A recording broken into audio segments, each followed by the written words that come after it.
Hi, Josh Sachs here. As we're on the cusp of the first sanctioned events in Ontario for 2024, I just want to take some time to go over the new and updated rules for disc golf from PDGA that are in force starting now, uh, technically starting Jan 1. With me today, I have Colleen McInnes, who, as everyone will know, is pretty darn good about enforcing and following rules. Colleen, how are you? I'm good. How are you? I'm good. So, looking on the PDGA site, there's a lot of updates. Like, it's a pretty long page, Yeah. and some are kind of just little nitpicky things, but I think we have a couple of like big rule changes uh, Yeah. that have come down the pipe that perhaps not everyone is aware of. And as the King's Forest Open is going to be taking place this weekend, as this is going to come out on Monday. Hopefully, everyone gets a chance to watch this before that goes down, so we don't have any issues. Yeah, and really I'm a big promoter in reading the rules. Really just like as questions come up, I think it's such a good thing to like debate with your friends when you're out playing and stuff. Because the way you're gonna learn the rules the best is by actually like implementing the rules or looking them up or having situations like that. So reading the rule book is great for you to have like a general knowledge, but it is really important for you to like be checking back in. And these like yearly updates, I think, Mhm. get skimmed. But all I heard about all winter was this grouping thing. And that's all people talked about. And there are quite a few different updates that happened, but that Mhm. was like a hot topic. So we'll get into that in a bit though. So, I think the easiest way to do this is probably just go top down on PGA's site. So, the first one they have is Rule 803.1, the moving of obstacles. Now, I remember there was a slight change to this one last year as well. But I think, given a number of things that happened, and I guess some additional consultation, they just have completely reworded this one. Um, I think it makes it a little more broad. So the rule states now that a player may move casual obstacles that are on the playing surface further from the target than the front edge of the lie. Yeah.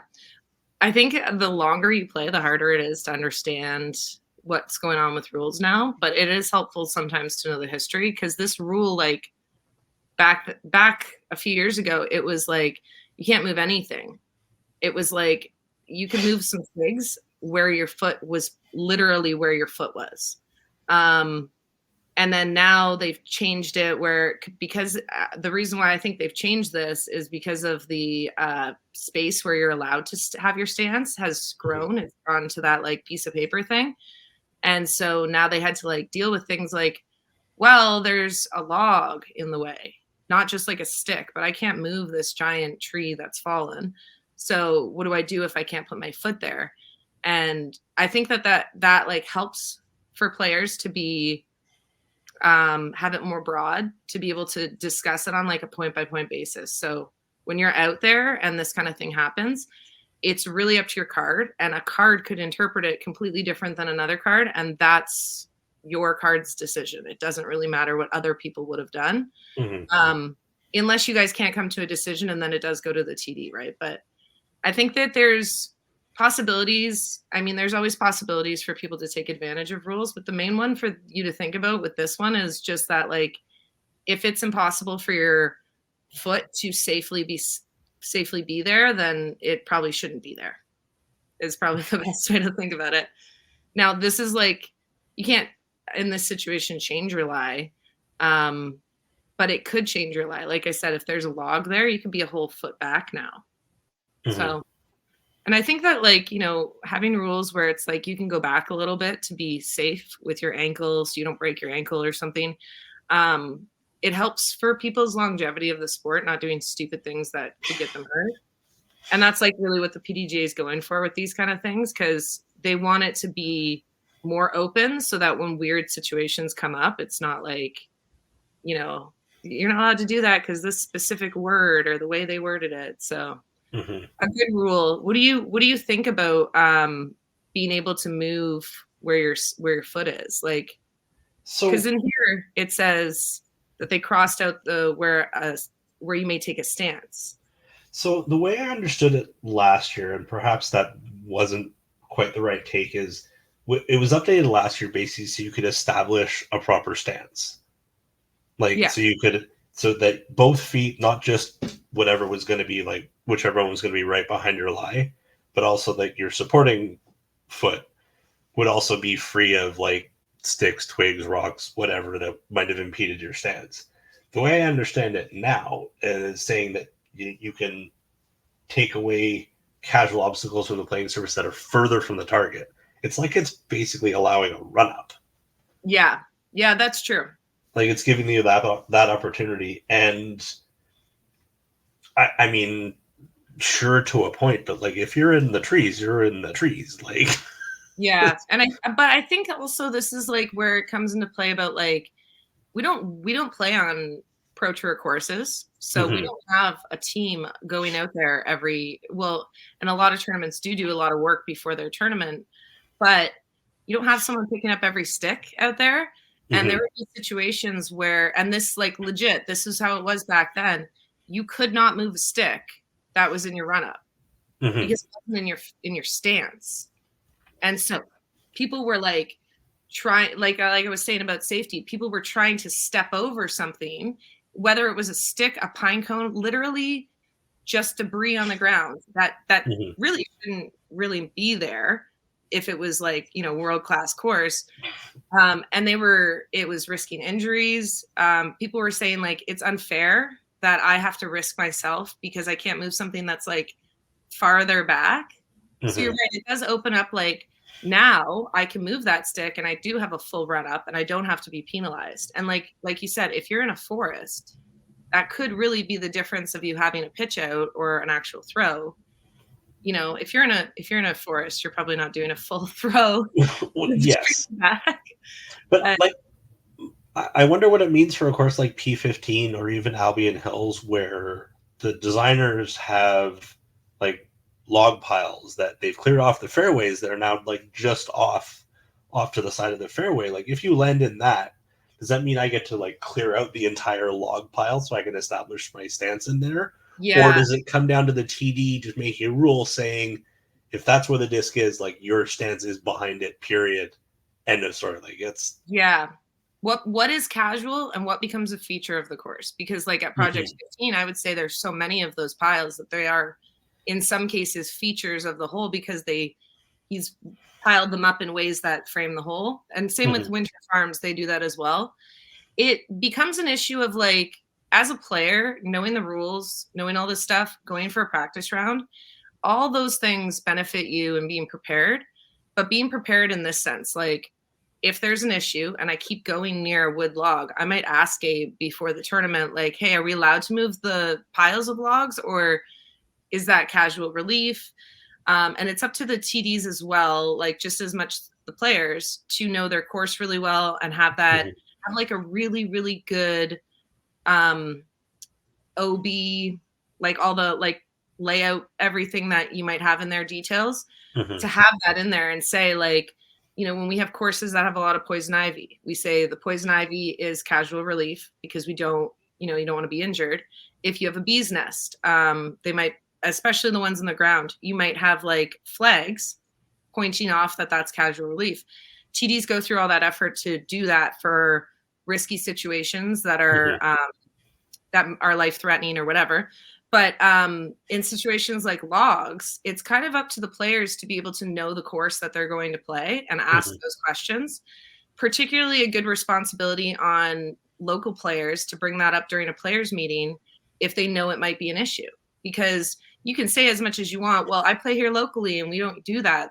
But that doesn't mean that that's how the tournament is being run. So very important for people to like bring these questions up and publicly so that not just they get an answer, but everyone does. And a lot of the time people get scared to do that because they're worried about it looking like criticism, and it's not at all. It's clarification. You should feel justified in asking a TD anything you want about their course. They're representing that area. They've put the work in. If something's not safe, they'll address it because they want the experience to be the best it can be for all the players. So that's important. Like to keep in mind when you do your practice rounds? Are there certain places that I want to like really ask the TD about or want to make sure that I know the rules on? So I think that falls under a case-by-case basis with this farther from the target. And it really is about safety. It is kind of funny that you can change the course a bit, but like picnic tables, garbage cans, those are all part of the course. You can't those are features of the course. Yeah. And like I was at King's Forest and Chris got up against this wall and he couldn't put his foot anywhere. He couldn't even put, like, he could flip his disc and put his toe behind it, but he was like leaning against the wall. He couldn't put his other foot anywhere.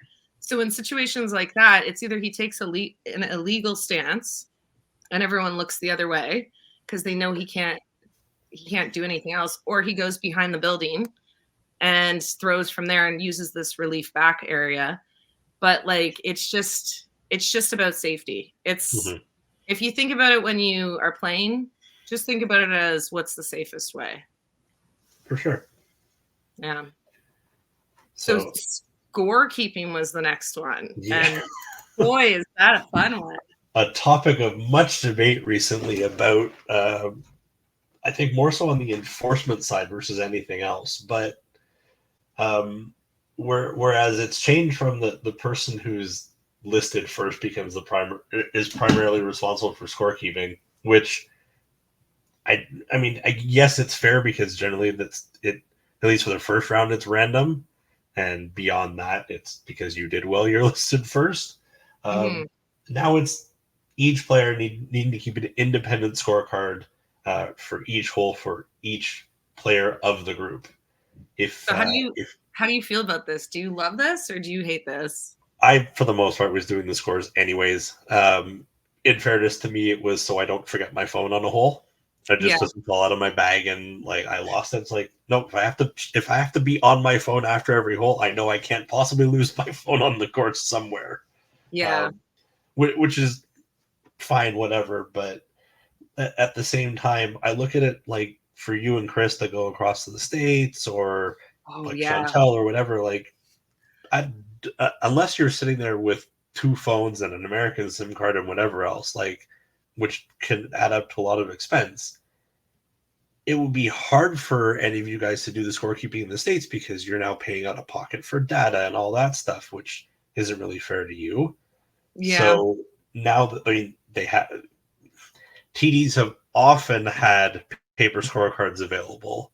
And I think this is just pushing it into we need to have paper scorecards available for everyone because they did have to have them before. Like, so they had to have them available for people. Right. So like, but the rarity of it happening, like if I'm thinking about FPO, if it's like me, Kat, Alicia, and Sandy, I know Sandy never keeps score. She hates it. She just got a cell phone, which is like, that blows my mind.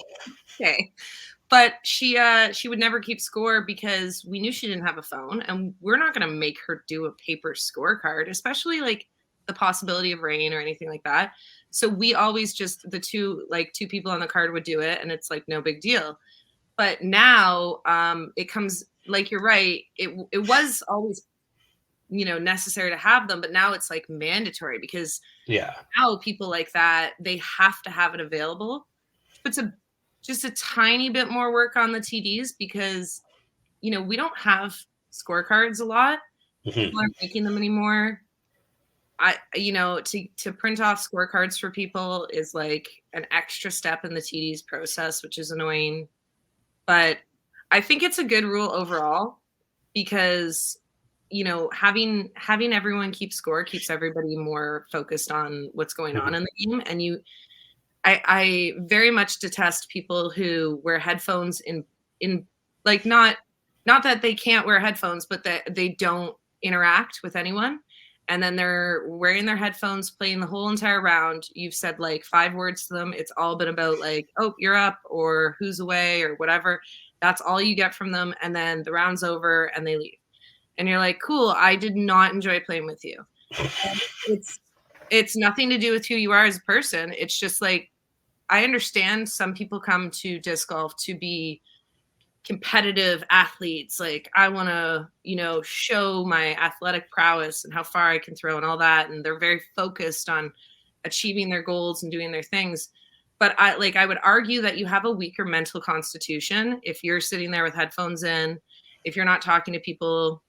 I mean, you don't have to be that social, but like, if someone says something and you're the only person not laughing because you didn't even hear the joke, and it's just like, it's so awkward. So, you know, mentioned like headphones. that, Like, if I remember correctly, wasn't oh god, I'm gonna feel so bad. Wasn't Holly, like, Holly normally plays wearing headphones, doesn't she? yeah, When you see her on coverage, like, you played yeah, with her, she was still like yes. engaged. It's so, and if you use headphones the right way, where it's like the music helps you while you throw and while you putt, not while we're walking down a fairway, not when we're sitting at the tee pad waiting for the other card to finish. Like, it's all about how you use it. But anyways, to get back to it, I think scorekeeping like this is going to keep the whole card more engaged. I think it'll be more fun. Mm-hmm. But you know, it's pretty straightforward what's happening. Like, you got to have scorecards submitted. Mm-hmm. If your scores aren't submitted, you get you risk the result of being kicked out of the tournament. Mm-hmm. That's at the TD's discretion, so it's not mandatory, but it's possible. But we had a situation recently where if you do an incorrect score, you get 2 strokes, right? Mm-hmm. At the first, was it like, I want to say not Memorial? What was right before that? Was it Chess.com? It might have been chess. I don't know. It was something. Sean. Oh yeah, it was. Sean Galbraith went down to that, and he said that someone did score. Did not do their scores, and then didn't do a scorecard, didn't submit anything, and then came in. Granted, within that half-hour period, came in, and they were like, "You were supposed to do a scorecard, or you'll be kicked out."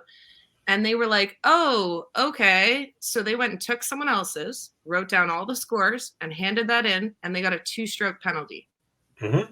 I am furious about that. I think that is so disheartening to hear, because just imagine the context of what the other players are going through, right? They know this person's not keeping score the whole time. They know what the rules are. It's a new big rule. Mm-hmm. And then they find out that that person got a 2-stroke penalty. Like, what is that? And the issue that I have with that is it wasn't one incorrect score. It's technically 18. It's technically 18. And it just makes no sense to me to have a rule where everyone needs to be accountable. Someone's not accountable, and then we give them a free pass. So it's not so much that I'm like trying to be harsh about rules or something like that, but it doesn't seem fair when, say, locally, you find out that a TD did that for their buddy, but then someone else gets kicked out. Mm-hmm. Or someone else gets worse penalization for something different. And it's like someone gets the full harshness of the law here, but a different rule, their buddy gets like a free pass. And it was frustrating to hear that had been the case. And I do want to say, like, I understand maybe first tournament of the year, we give people a little bit of grace, but I would say that for even an A tier here, but the pro tour, a professional player doing that, it seems spiteful. It seems like they did it on purpose. They didn't want to keep score, and they were protesting this. Like, that's what it felt like when you hear about it. So you can only imagine, like I said, how the other players feel about it. So, you know, that kind of thing, it needs to be very delicately handled and enforced. And that's where some people, Chris had made a post about this, and some people said, well, I would stand there at hole 1 until they got a scorecard out. And if they didn't, I would call the TD over. And that's wonderful. But we're playing Winter Thaw. Winter Thaw at White Spruce. And it's a shotgun start. What are you going to do? Is it not? It's 2 rounds. It's 2 times, but that's... No, White Spruce Open isn't it? Because I thought this was two rounds one day, and then the other half goes 2 rounds one day.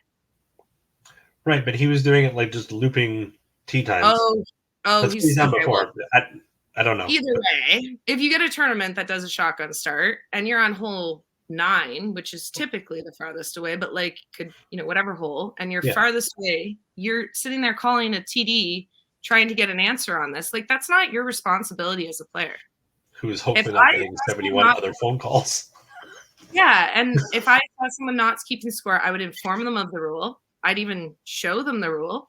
And if they choose to break it, it's not my responsibility to stand there and wait for a TD to confirm that they get penalized. Mhm. If they know the full extent of the rule and then continue playing and get all the way to the end of the round, I don't care if you played the whole round and get kicked out. It just doesn't make sense for you to be that disrespectful No. to other players on your card, to the TD. Like, it just doesn't make sense. So in my opinion, I would tell someone this rule, and if they don't follow it, I would expect that they get kicked out at the end. Yep. And not out of spite, but like out of, that was the rule, and that was, you can't be like disrespectful like that and just expect to kind of get leniency. Yeah, and again, it's come up like no one's forcing you to keep it on PDGA Live. I'm pretty sure you only have to keep one. And the last year or so, it's been practice, at least the tournaments I've been to in Ontario, that you agree half the card has to be on PDGA Live. Mm-hmm. Like you have 2 scores on PDGA Live. You can use UDisc. You can use pen and paper. If you use UDisc, however, you shouldn't actually put the other people. You shouldn't add the other people through their UDisc accounts. Yeah, because you can go back in and change it if you're the other person. Yeah. So that's actually a really big issue that got brought up, was like a lot of people don't realize that. You know it, but you just don't think about it. Mm-hmm. I would assume people wouldn't go back and pencil it, but you never know. Because the thing is you're submitting that card.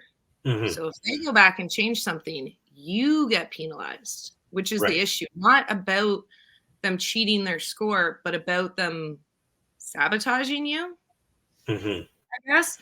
And a lot of like that, I wouldn't expect anyone to do that. Like, I would be so shocked to hear about someone doing that, but it could happen. And the whole point of these rules is to make it more fair. So like, but then that's a whole issue too. You have to put 4 ghost people in. It's a whole setup process. Like, personally, if I'm not going to use PDGA, I'm going to use paper, because there's no reason to use UDisc and have to go through that. No, 100%. I mean, again, as I was saying before, like, I'm happy to do PDGA scoring, at least if I'm playing tournaments here in Canada, because I don't want to lose my phone, and I've got a habit of doing that. So at least this way I make sure it's in my pocket. But beyond that, like, yeah, paper's fine. I don't care. If you want to keep it on paper while you're on my scorecard, by all means. Like, just please follow this rule, if nothing else. Like, everyone made a big deal about it. Yeah. There's no reason not to keep a score. Yeah. I don't think that'll be as much of an issue, but I do worry for TDs. So thank you to every TD out there. Oh my God, I'm so sorry this happened to you. Having to get screenshots from people or paper cards, and then also cross-reference with the digital scorecards. There's so many messes that can happen. Like, what if a TD doesn't see a discrepancy because they're dealing with, like, I imagine more so shotgun starts, like, if they're dealing with a discrepancy during lunch that they don't see until they've already teed off, and now you have to wait till they come back and say that they got strokes or whatever. Like, it's such a mess for them to have to do. And I just feel like a little bit more work on TDs. But I mean, that's their job, right? So speaking of, I mean, I think there's going to be a push, I think, for maybe getting the TDs a little, maybe a push for TD compensation in this process. Well, so I don't know where this comes up in this list that we have, but like, I know it's on there that the rules about pass-through fees have changed. Right. So I don't remember the exact amounts, but TDs are allowed to pay themselves via pass-through fees. And I think it's like maximum $4 if it's an A tier, $3 B, and $2 if it's C, or something like that. So it's not a lot, but it's a few dollars per player that they get to take for themselves as a payment for doing like hours and hours and hours of work. So I think that that's honestly one of the best things that could be out there. I don't think that's necessarily new. I don't know. I just kind of did a little search, tried to look on the website. There's no mention of pass-through fees or TD things, so it's probably something that's been in there for a while, and perhaps no one's really looked at it because. No, so the change this year was that it wasn't the pass-through fees that changed. It was that the TDs have to state it during registration. Right. So I registered for a tournament earlier this year. Before I registered, I messaged the TD and I said, you guys didn't break down your pass-through fees. It just said like, I think it said like $3 for the bathroom and then $5 for pass-through fees. And I was like, you can't do that. So the rule is that you have to break it down per item, and there's only certain items that you can put on there. And so, yeah, so it must not be new, but the way the TDs have to identify it before you register now, which is huge because I mean, there's a tournament I'm going to that's like $10 pass-through fees. And then there's another tournament that I'm choosing not to go to not because of this. There's another tournament that weekend, but their pass-through fees are almost $80. And a lot of you in Ontario are signed up for it. And I bet you don't know that because you have to. No, if it's the one I'm thinking of, I am very well aware of that's what it was. And I understand. I don't know.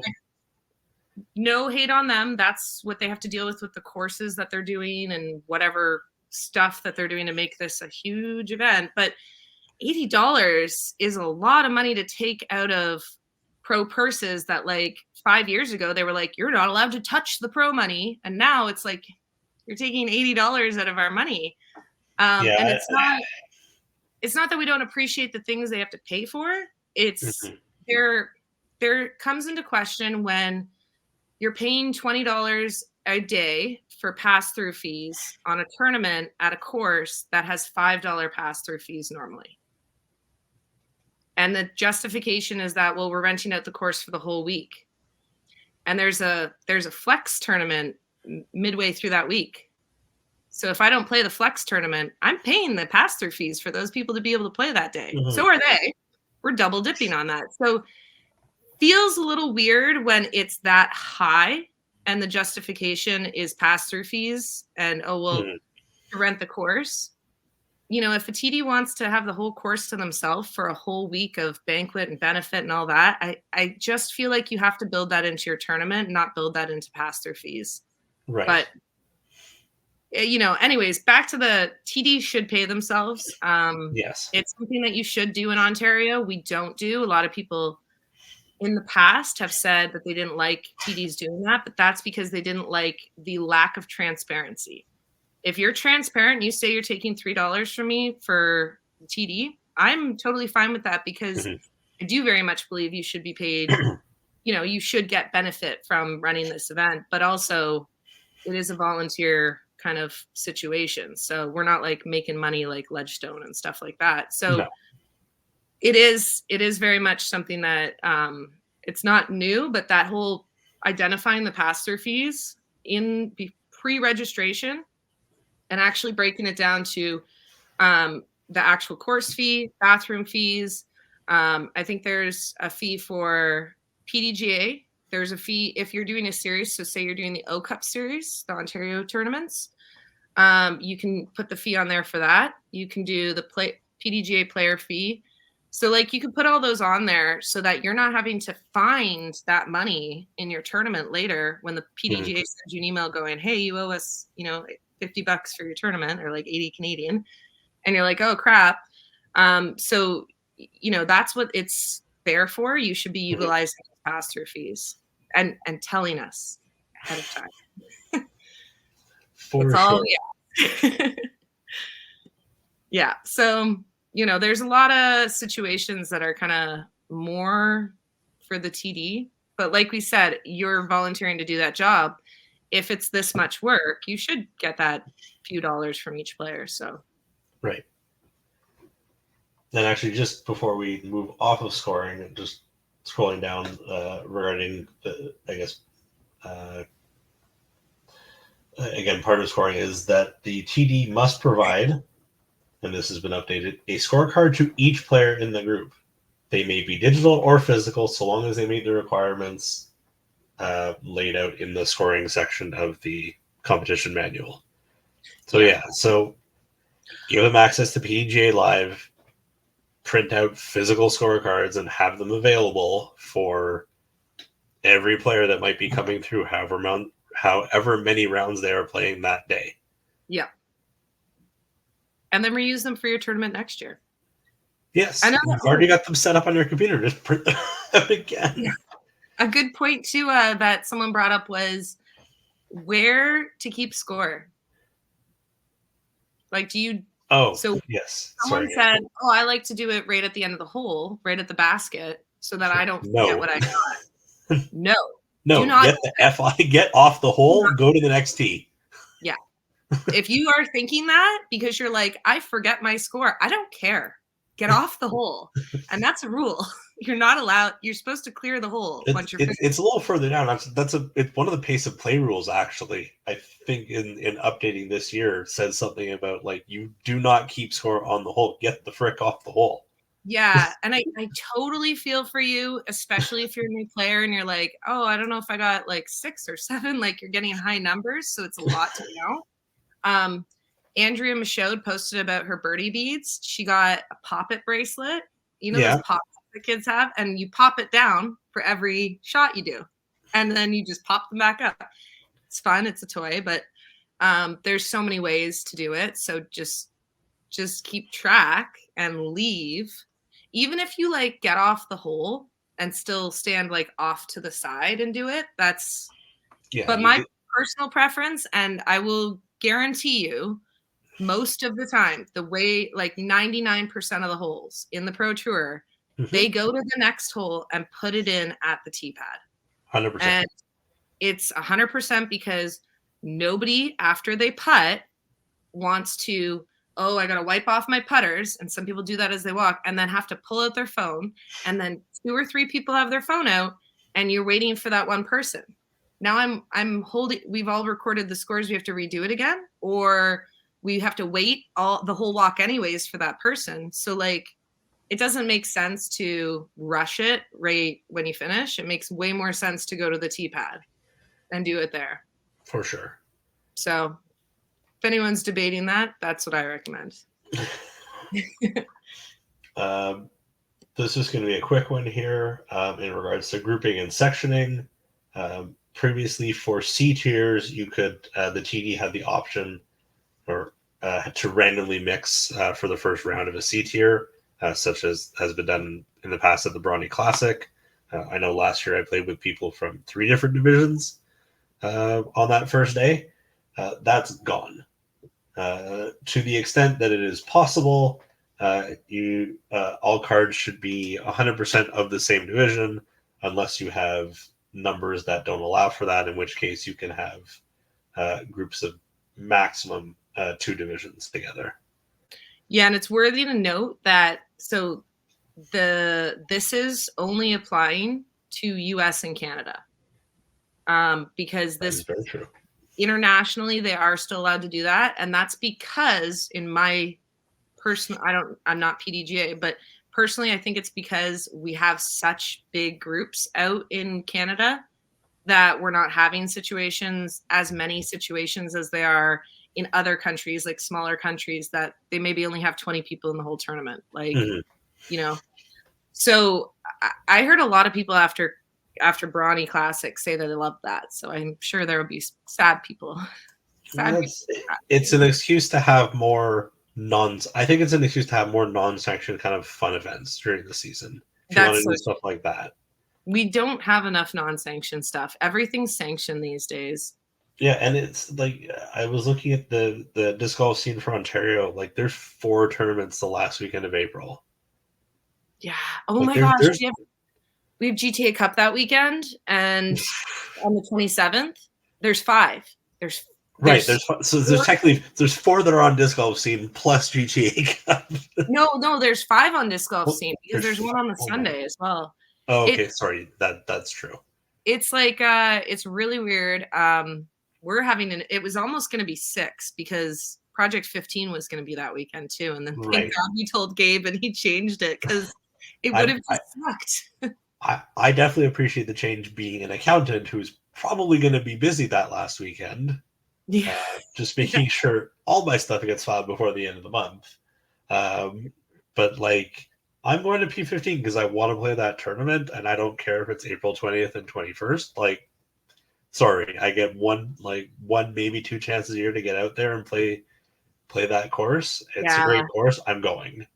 that tournament is I mean I don't want it to change, but it sucks that it's not a bigger event because Yeah. it's such a fun place.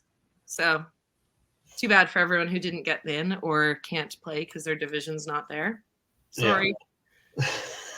But um, yeah, so sudden death playoffs. yes.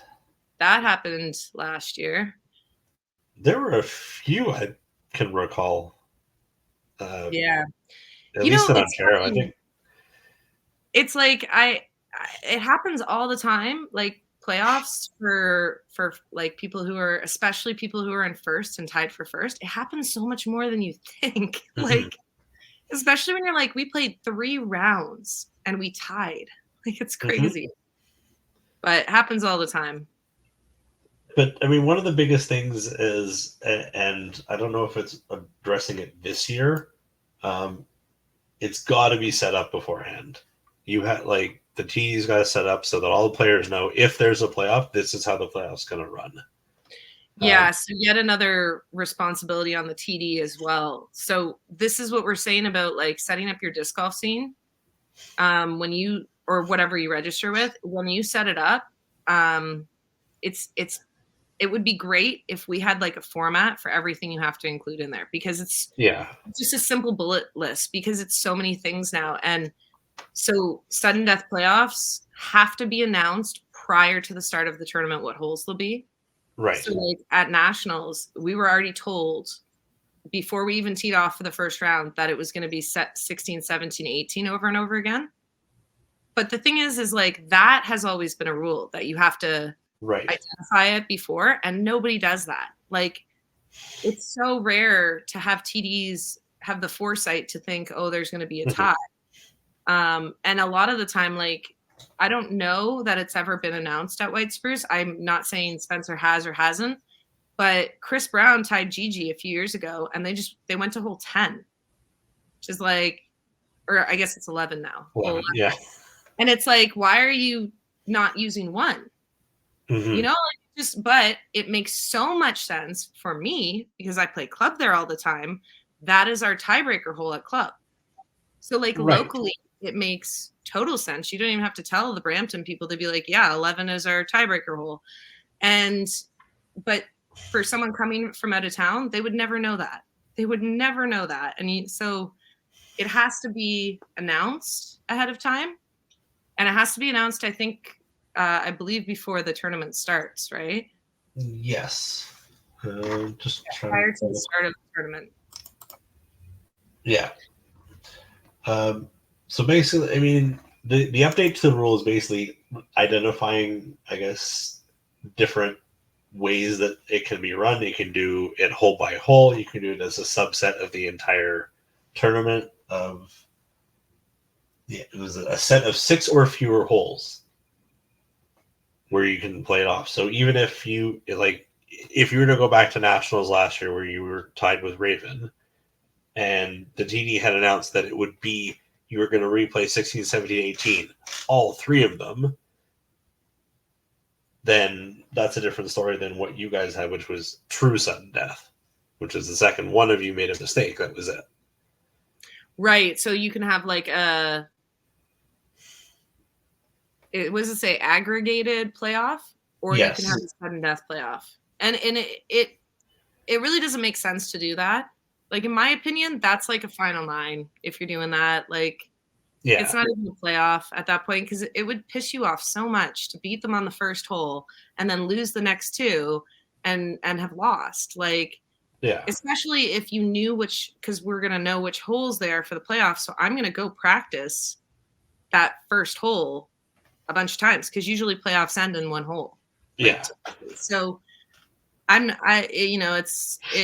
be annoying for it to be like you actually have to play all of them. And I don't think a lot of TDs will take that. No, I can't see situations where that would happen unless it's like a previously announced like final 9. And Yeah. even in those situations, like I don't know how many times the final 9 of like Am Worlds or whatever has gone beyond those 9 holes. Yeah. But I can't imagine the idea of an aggregate to make any sense to most people. I think we're used to sudden death. Sudden death makes sense. It's relatively easy to set up. You Well, either and for play TDs, they're like, faster this finishes, the faster we go to lunch, or the faster we do the awards. And they're on a timeline. They don't want this. So I like the option, but it's not going to happen. Yeah. But, it's a good option to have in there. And then the rest of the rule that it outlines is mostly just like explaining exactly the process for it. So like the T order, how the T order can be decided, things like that. And then it does say at the end that if you decline participating in a sudden death playoff, which it could be because like we had a Brant Flights last year, Brant Flights 4 or 5, which was at Paris, 4 guys in MPO tied for first. And it was a O Cup, so it was part of provincials. So qualifying for provincials. So they had to do a playoff to figure out who gets it. And one of the guys, because you got family and kids, he left, so he was automatically kicked out of the playoff. But the other 3 guys went and did it. But it was just like that is kind of a given. You would assume that you could say to it and that you could just walk away, but that you'll get the whatever the last spot in that playoff is. So that's in there as well. So I feel like this rule, they're just like clarifying a lot of stuff to make it less interpretive and more specific. And TDs have a very clear format to go through. They don't have to be bullied into one of the players telling them, let's do this. Yeah, for sure. Yeah. So after sudden death playoff, we get into pace of play, which we kind of referenced earlier.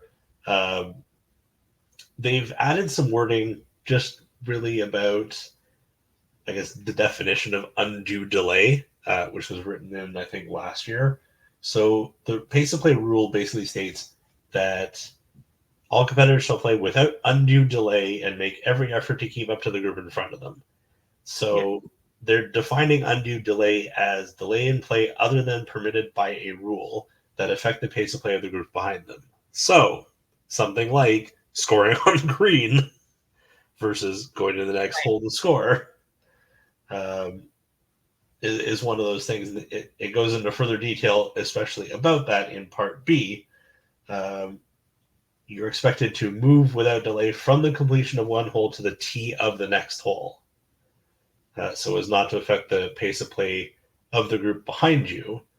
And during play on a hole, you shall not cause undue delay by action or inaction. So standing around not deciding who's up to throw and just leaving it as a Canadian standoff, such as it were, because we're so nice and polite and no one wants to go first. Yeah. And that would be like inactivity, but inactivity is more so when you're just standing there. There's a lot of things that come into play here. Like, for example, if you are playing a course blind, you might not know the hole. I think it's totally acceptable for you to run up to check where the basket is, because you're allowed to do that. You are supposed to know where the target is. If you don't know where it is and it's totally blind, you can go up to just peek where it is. I would say it'd be unnecessary for you to go all the way up there. And I would say it would be undue delay. Like, I would say that it would be delayed if you did it on a hole where you can clearly see the basket. Right. And I'd say it would be excessive if you do it every single hole. But like, there's no issue with that. So don't, as players, don't take this to heart about like, I'm being, micromanaged about everything. You can go, fight for yourself, go get the stuff you need to do. But I think that there is also there's issue with players who are doing stupid stuff.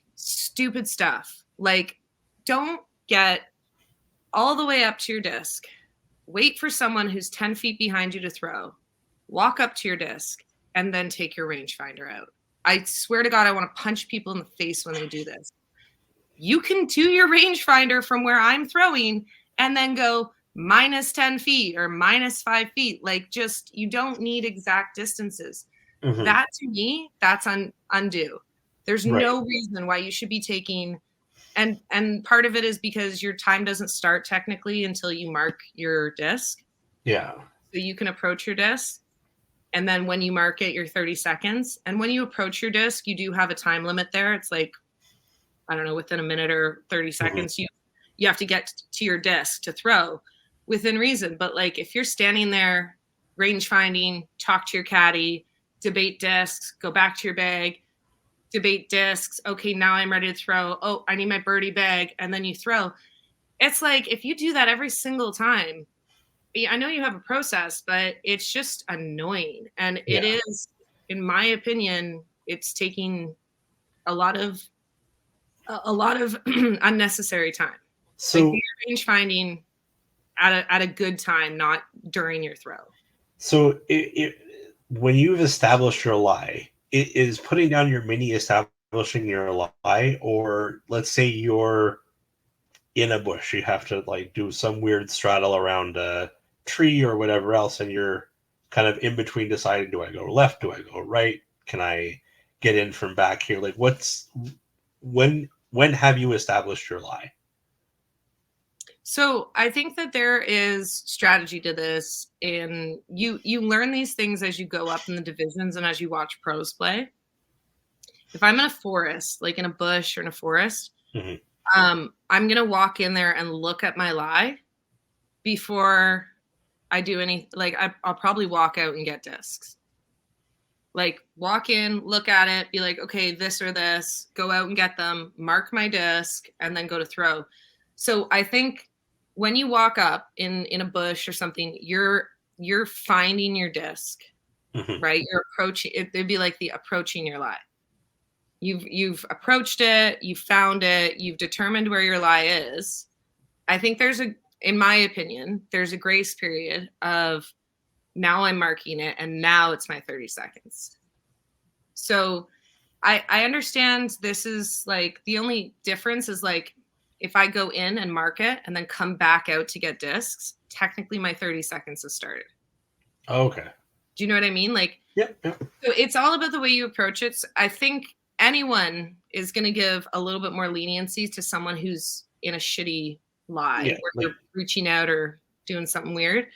But when it's like a fairway thing and you walk up to your disc, you can't, I don't think you can then stand back, talk to your caddy for a minute or two, and then go and be like, oh, my time hasn't started. Like, that's not what that means. That's not what that is. If you're in the middle of the fairway and you can see from your original throw, let's assume it's your tee shot, that you're in the middle of the fairway, wouldn't your conversation with your caddy be, I think I might be around here because that's what my throw tends to be, so I should have about this much to get to the green, therefore am I throwing this or am I throwing this? Like, you should have had that conversation long before you get to that disc if you're in the middle of a freaking fairway.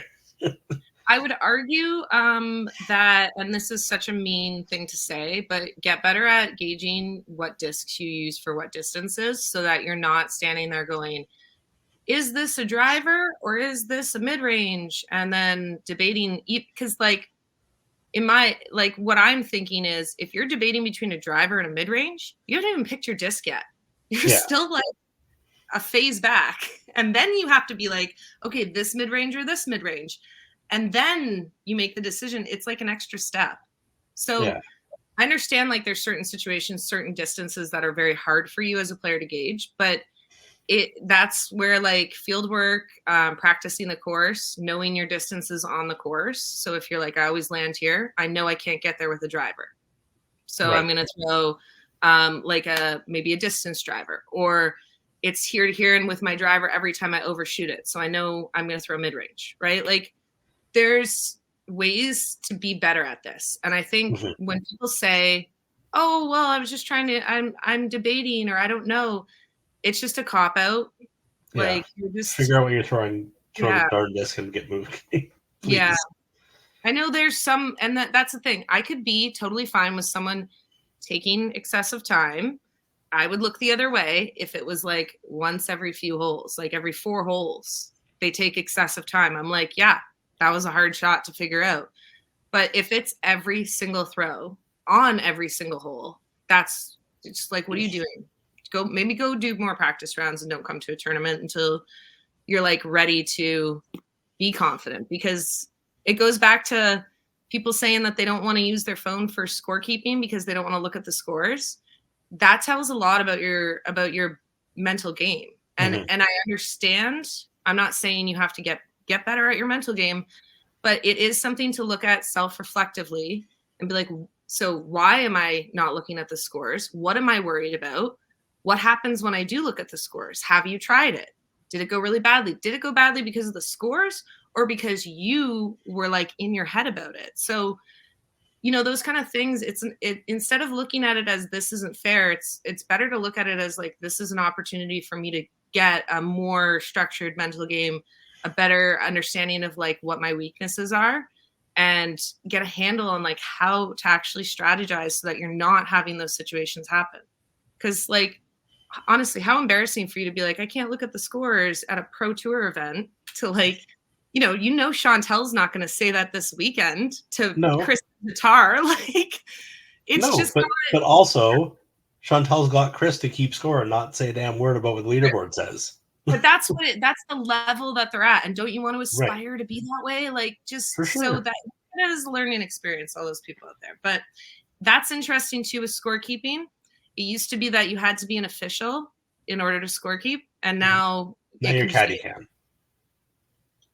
but Yeah, only but like, I mean, you don't have to have your official status, no. because that That's used to be, yeah. um, the one thing about excessive time, and it came up last weekend, and I've seen a lot of posts about Cupcake, Oh yeah. Oh my god. Did and you watch I'm the sitting there video? going, I watched the video. I'm sitting there going, you have 3 other tour players on that card. How has nobody called him So I think allegedly, on time? I think it was Gossage posted on that. When Disc Golf Fanatic posted it, he commented on it and was like, "Yeah, that was my fault for I didn't call him out, and I should have." But there's 2 other people on that card that also didn't call him out. Yeah. So I think he actually talked about it on. Did he do the coverage as well? I think it was Yeah, he him who did it with talked about Terry. it on the coverage. Yeah, and he said he called him out on Cupcake on it on another tournament, and he said it wasn't like they got in a fight, but it was really, really uncomfortable the rest of the round, and it affected him. And so he said, I don't want it to affect me, so I just didn't say anything. Knowing that now, if he had said that, during the last day of the tournament and the TD heard that, they could really stroke him on that. You can get penalized for not calling rules when you see it. For purposefully neglecting to call a Right. rule, you can be stroked, or well, you can be penalized for it. So it's a risk that you're taking, and to talk about it after and be like, "Oh yeah, I totally saw, but I just didn't do anything," is like, what kind of precedent are you setting for all the people that look up to you? Not to at all discount him, like he had his reasons, but as like a whole, it's just so disappointing to see I, people not doing it. I grant that it's not a pro tour event, so it's not the disc golf. GGPT is not there Yeah, but when looking you're a at pro it. player, Terry is there doing the like capturing everything on camera. Again, not he's doing it for his own channel. He's not doing it for the pro tour. He's not acting in any sort of official status. But like you would think he would say something to one of the other 3 guys on the card. He is he not allowed to say something as just a spectator to the TD going, maybe you want to put these guys on a clock? Like so yeah, is that absolutely. a potential remedy? I think because of the respect Terry Miller has, I think that's something that they would entertain. if I, as a pedestrian, walked up and said that, they'd ignore you, basically. Right. But it's because none of us are able to call it. So the only people that can are the tournament director, official, and they have to be, so this is new as well this year. If you're a tournament official, you have to be designated as a tournament official. Mm-hmm. So an issue that where this comes in is, say we play King's Forest this weekend and you have your TD and you have your assistant TD, and someone calls you on the phone and says, hey man, this card in front of us is excessive time over and over and over again. We're like there's 4 empty holes in front of them. Can you come out here? There's a rule this year now, as part of what we were talking about, that says that the tournament director can designate a tournament official and put that card on the clock. Mm-hmm. The issue with this is that what a lot of TDs are not going to know right away is that you have to identify who your tournament officials are before the tournament starts. Mm-hmm. Cannot just go, hey, Colleen, because I'm not playing Kings. They can't be like, hey, Colleen, you're a tournament official. Even because I have my official status, I can't just go out there and be officiating people. They didn't designate me as an official. So the reason why they're doing this is because people are going to be like, you're not even playing the tournament, Colleen. You can't just come up and time us. And they're absolutely right. If I'm not designated as an official, I shouldn't be just randomly coming up and timing them. And they're not just going to take my word for it. So it has to be identified prior to the tournament who those officials are. But you can go put people on the clock, which is like, I think that's going to be a pro tour thing. I don't see any TVs walking. I don't foresee it happening here unless it's like really obvious, and there's only so many courses in Ontario where you're going to run an event and the TD be able to notice that there's an issue. Spruce is a great example of it. Bronte's another one. Like, you're passing by Tournament Central halfway through your round. Yeah. If there's a 1 hour gap or whatever the gap may be between the card that came in ahead of you and your card, they can sit there at that point and just go, let's make sure these guys are not pissing around on the course, because clearly there's an issue. Now, if you were like, a lot of women's cards get bad raps for being slow. But this year, one of the FA 40 cards was that slow. Was literally holes and holes in front of them. As a player, if I stood on that card and said, I got my phone out and I'm like, that was 40 seconds, and I showed it to another player, they can call, like, that's on that card. They can call them on it and be like, you're taking too long, right? I think it's weird. It gets weird if other people on other cards try to call you on it, and then it's such a nice rule to be able to just call the TD and be like, hey, this is too much. And it's so rare that it happens, but it's good that there's a rule in there for that, because you don't want to, as a player, and then have, some of these people yelling at you, because if you call that on a card, their whole card is going to come at you about like, we're not slow. And it's like, yeah, but the empty holes would be so yeah. And that comes into play really well if that does come up, for it to not be on the players. Because I'm all about, if there's a way for the TD to enforce something, I think it's better, because then we're not having to get in fights on our card. But you got to kind of suck it up and do it. Thankfully in FPO, everyone knows the rules and they follow them so well. Nobody has issues. Everyone thinks we're just so nice to each other, but it's also because we're just so good at the rules. You guys all know, you guys have been around long enough. At least most of the division has been playing. Like, you're not just starting out. Like, you and Sandy have been at it for close to 10 years, if not longer. Chantal's been playing for 4 or 5 years now. Kat's the same thing. Like, the whole group of you have been playing for long enough. You guys know the rules. You guys know each other well enough to give the right kind of, encouragement to get moving if there's an issue. Yeah. Like, it's just, it's not a thing. I find it's not a thing for you guys. There's other divisions that are a lot less kind of focused on playing the event, maybe is the is the case. They're just out there, they're having fun with friends of theirs, which is fine and lovely and great, but at the same time, it's not just the four of you on the course. Yeah. Yeah. That's absolutely true. It's one of those rules that, we all want it enforced, but we all don't want to do it ourselves. So Mm-hmm. that happens.